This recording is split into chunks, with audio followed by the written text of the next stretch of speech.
Abu Dhabi-backed investment fund RedBird IMI says it's all set to take control of the Telegraph and Spectator newspapers. However, Conservative MPs have voiced concerns over the danger of foreign influence. They're asking the government to use national security laws to investigate potential risks around the bid. The UK's Culture Secretary, Lucy Fraser, called for a regulatory investigation into whether the takeover attempt is against the public interest. Fraser expressed her concerns in a letter to RedBird IMI about the potential to influence the operations of the Telegraph. In brief, the Telegraph and the Spectator magazine were previously controlled by the Barclay family. However, the family lost control of the titles to Lloyds in June over unpaid debt worth $1.5 billion. They're trying to repay the debts with money from RedBird IMI.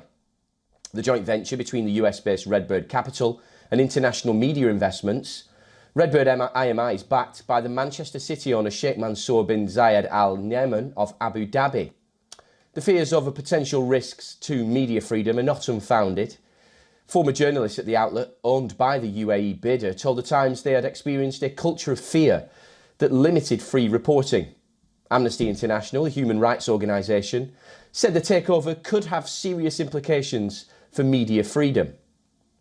A former Tory minister, Neil O'Brien, said, and I quote, "I think whoever wants to get control of such important institutions needs to go through the proper process, and no one should be able to circumvent that." Another former Tory leader, Sir Ian Duncan-Smith, said, "Of number one importance is the editorial independence of the Telegraph, which is absolutely critical. Many will be concerned at the thought that it could be handed over to a foreign government." Well, RedBird IMI, on the other hand, has said that it would be fully committed to maintaining the existing editorial team of the publications and believes that editorial independence for these titles is essential. Meanwhile, the Barclay family have said they will continue to engage constructively with the government on the matter.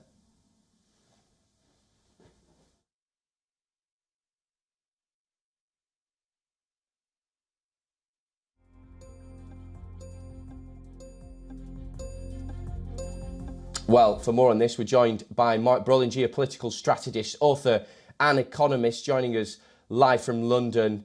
Mark, many thanks for your time this morning. MPs, of course, voicing their concerns about foreign influence on these quite legendary titles in the UK. What do you make to this scenario, and how do you see it playing out? Well, I think it will be a process now, and it will be quite hectic over a couple of weeks among different types of players, among politicians and especially Conservatives, given that the Telegraph is the flagship media outlet. In play here is also the Spectator, which is possibly the second most important or third most important Conservative media outlet. So they will be in a frenzy because they want to keep what is now a good reputation within their own, among their own voters. And if it's coming out that foreign influences are sort of influencing the editorial output, then it will certainly do damage. So that's why Conservatives are specifically worried about this. And then we have, of course, behind the lines, there will be forensic activity among the different groups, because it's not only the UAE bid that is in play. There is also one by hedge fund manager Paul Marshall, and actually probably others. And they will, of course, try to come up with even better bids. So now there will be sort of lots of games in the background to take over this flagship outlet. But Mark, of course, other big media organisations in the UK have been owned by prominent backers with big political views. I only need to name Rupert Murdoch for that example. What is it particularly about this bid and this background that is causing so much tension in the Conservative Party? I think it's the RedBird Capital, the group that is behind this play in Abu Dhabi. They are backed up in turn by the royal family in Abu Dhabi. So that I think that is the main worry here, that it's not only business interests, that it's also sort of political interests. And of course, Abu Dhabi has improved their reputation over the last years in quite a bit, and the soft power, for example, has gone up the ranking list.